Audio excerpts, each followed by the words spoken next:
Սիրելի հայրենակիցներ, ես ներողություն եմ խնդրում ձեզնից, վերջին շաբաթների ընթացքում ձեզ հետ հանդիպումների ժամանակ այն խնդիրները եւ այն հարցերը, որոնք որ դուք բարձրաձայնել եք, ես խոստացել եմ, որ արժե ամբիոնից պիտի այդ խնդիրների մասին խոսել, բայց երևի այդ առիթը կօգտագործեմ վաղվա իմ ելույթի ընթացքում այն ձեր կուտակված խնդիրները, այն խնդիրները, որոնք որ մենք միասին իրար հետ զրուցել ենք այդ թեմաների շուրջ, բայց չեմ կարող մի քանի հարց չուղղել իշխող խմբակցության ներկայացուցիչներին եւ առաջին իմ հարցը ձեզ է, պարոն Արշակյան։ Պարոն Արշակյան,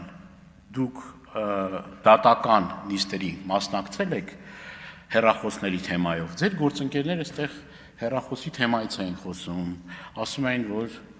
ինչ-ինչ փոխկապակցվածություն կա, եւ եթե չեմ սխալվում, առաջին թեման եւ առաջին, այսպես ասած, այս խոսույթը դաշտ նետողներից մեկը դուք եք եղել։ Ճիշտ է։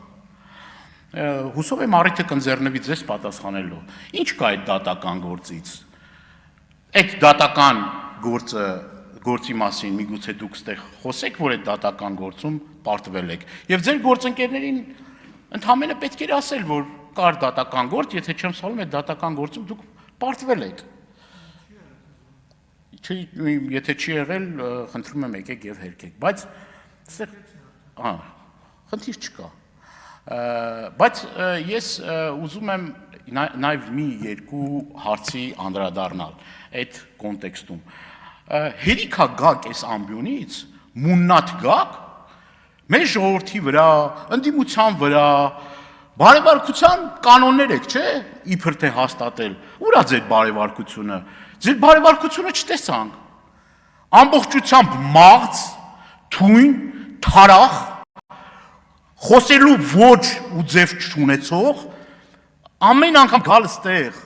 անբախ զամբախ խոսել, այս ամբիոն օգտագործել, թիրախավորել մեր հայրենակիցներին։ Դուք մոռացել եք, ինչ խոսույթով եք հանդես գալի արցախցի մեր քուր եղբայրների նկատմամբ։ Ձեզ աջակցողք ինչ բառապաշարով են հանդես գալիս եւ դուք էլ այս վերջի շրջանում մետրոյում հայտնի իրադարձությունները հաշվի առնելով գնացել եք ձեր եւ մեր հայրենակիցների հետ հանդիպման, մատ եք թափ տալիս, բա ուր է ձեր բարևարկության կանոնները։ Մարդկանց թիրախավորում եք, բա ուր է ձեր բարևարկության կանոնները։ Ներազգային պառակտում եք մտցնում, բա ուր է ձեր բարևարկության կանոնները։ Ինչի՞ չեք հետևում ձեր բարևարկության կանոններին։ Թե գիտեք ինչ բերաններիցդ գալիս է, պետք է ասեք եւ պատասխանը չստանաք։ Մանկահասակ երեխան կողքը այդ աղջկան ինչ խոսույթ ասես, ինչ բառ ասես ասում էիք։ Փախած, Էլիեսի ինչ Շուշի հատու դեօկուպացիայով էիք մեր ժողովրդին խափում մոլորեցնում։ Հետո էթիկ զտման ցեղասպանության փաստը, ակնհայտ փաստը, որը նաև ձեր ներկայացուցիչներն էին փաստում, բացվեց, որ Արցախում էթիկ զտում ցեղասպանություններ չի եղել։ Հետո ասեցիք բռնի տեղահանված։ Հետո դուրս եկավ, չէ, այս մարդիկ բռնի տեղահանված չեն։ Այս մարդիկ փախած են։ Ձեր բառապաշարով։ 9 ամիս շարունակ Արցախցի մեր քույր եղբայրները սովի մատնված, մազապուրց ընտեղից եկել են, ինչա, պետք է ցեղասպանվեին, պետք է էթնիկ զտման ենթարկվեին ձեր կիրթ ու կառուցողական Ալիևի կողմից։ Բայց ճար չեն ունեցել են մարդիկ, որտե պետք է գնային Հայաստանը իրենց հայրենիքը չի, թե էլ Հայաստանը իրենց հայրենիքը չի ձեզ։ Բոմ հայրենիքն է, թե իրանցը չի։ Չէ, հիմա արդեն իրար հերթ չտալով, մեկը մյուսից առաջ ընկնելով, թիրախավորում եք եւ ձեր կողմնակիցների կողմից այդ թիրախավորումը կա։ Մի հատ ներողություն եք խնդրում, հաջորդ վարքյանին ձեր սիվիկներով ու եսի ինչերով ինչ ասես, որ չեք գրում։ Այդ մարդկանց հասցեին։ Արցախի լեգենդար հրամանատար Մերուժան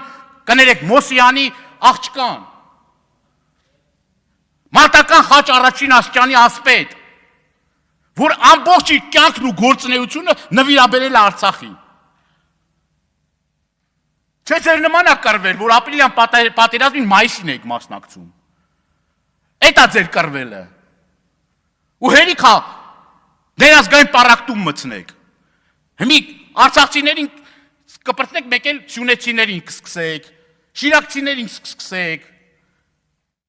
թե դուք կարաք այդ ներազգային պառակտումը մտցնեք ու քրեական պատասխանատվության չենթարկվեք։ Ես օգտվելով ամբիոնից եւս մեկ անգամ կրկնում եմ, որևէ տարածաշրջանով պայմանավորված մեր հայրենակիցներին թիրախավորումը կլինի ընդդիմությունից, կլինի իշխանությունից, կլինի չգիտեմ որտեղից, պետք է քրեորեն պատժվի։ Այն մարդիկ տեսանք ձեզ ով են էլի դիմավորում, աշտարակում, այն որ ասեն բայրակթարներ կուտակ, այն հայտնի մի ոչնչություն կա, բլոգերա եսի ինչա, ձեր կողմնակից,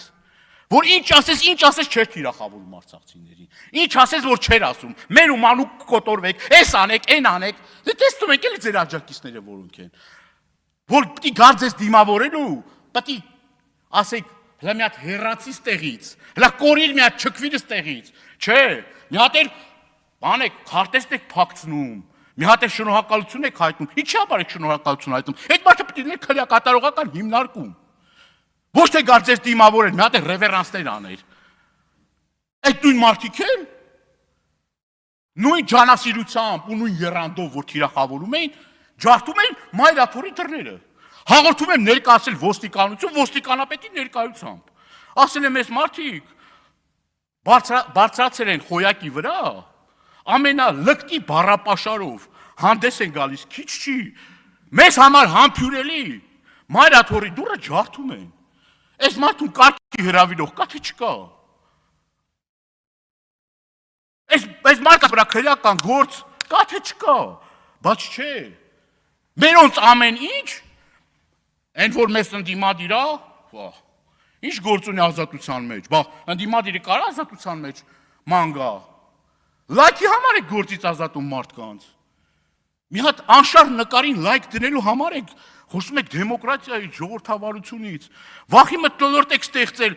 ամբողջ Հայաստանում, մեկի վրա կարող է քրեական գործ կարեք, մի 10 տարի քրեական գործը գնում է,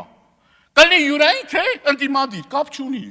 այդ յուրային վրա էլ է քրեական գործ կարում, որ հանկարծ չհամարձակվի, գերագույնին մի բան ասի, կամ հակառակվի, կամ հակառակը ասի, հետա ձեր արդարադատությունը, պետք է քրեական գործը ջրվի, խնդիր չկա, կջրվի, պրոբլեմ չկա, խի օլիգարխ չկա ձեր շարքերում նստած, կամ օլիգարխներ չեն եղել ձեր շարքերում, ինչքա օլիգարխ կա, գլխարկը փոխել են, ասել ապյաց վլաստ մինյայցը, կեցե նոր իշխանությունները, բայց որ տպավորություն չստեղծվի, որ մենք չենք խոսացել, չենք ասել, չենք հետ երևույթների մասին բազմիցս ասել ենք, մեզ ճանաչողների գնացեք հարցեք, պայքարել ենք, թե չենք պայքարել, ասել ենք, թե չենք ասել, ինչա, չենք ասում, որ են միջև ձեր իշխանության գալը հրաշք է եղել, լավ է եղել, արդարությունը ծփացել է, չէ, երբեք էլ չենք ասել այս ամբիոնից, որովհետև ինքնախաբեությամբ չենք զբաղվում, 18 թվականին եղել է, որ փոփոխություններ են մարդիկ ուզել, տասնյակ հազարավոր մեր հայրենակիցներ փոփոխություններ են ուզել, բայց կներեք էլի, այդ բառապաշարը անընդունել է ազգային ժողովում, եթե մեկի ընտանիքի անդամի կապ չունի իշխանական կարող է պատգամավորը լինի, իշխանական ներկայացուցիչ լինի իր ընտանիքի անդամների տարբեր քրեական գործերի մեջ, ես մտնելու ցանկությունը չունեմ, և չեմ էլ ասում, որ ձեր ընտանիքի անդամները լափամանից օգտվում են, թալանում են, կերել են, ես են արել, չեմ ասում, որովհետև դատարանը պիտի որոշի, ով որ մեղավոր է, ով որ օգտվել է, թողնել պատիժ կրի, բայց չի կարելի մտնել ընտանիքներ, չի կարելի, սա պիտի կանոնը լինի, տարբեր մամուլում տարբեր առիթներով տարբեր մարդկանց ընտանիքների հետ կապ, այդ թվում նաև իշխանական, տարբեր վերջացնում եմ, կներեք, 2 րոպե։ 2 րոպե չէ, շատ կարճ ամփոփեմ խոսքս։ Տարբեր բաներ կա, բայց կներեք, մեզ էլի թույլ չենք տալիս այդ, որովհետև կրկնում եմ, կա անմեղության կանխավարկած, եւ այդ անմեղության կանխավարկածը պետք է հարգվի, եւ վերջին նախադասությունս կապ չունի իշխանականա թե ընդդիմադիրա։ Եթե երկրից, բյուջեից, մեր հայրենակիցներից փողա կերեն, պետք է պատասխան տա։ Բայց չպետք է լինեն, որ մեզ ամեն ինչ կարելի է, մնացածին բաց ու դատաստան։ Պարոն Դանիելյան, ավարտվեց ծերերը։